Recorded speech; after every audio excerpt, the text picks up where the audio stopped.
Hello everybody, so today's plan is to get this boat on that trailer, but the only problem is the canopy will hit the actual garage door, so I can't pull it fully onto the trailer.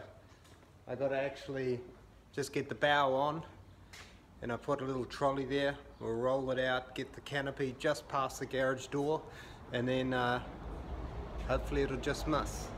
So we can only just try and see what happens, and slowly move it on, and I'll try and get it all on camera. Hopefully nothing goes wrong, fingers crossed.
Yeah.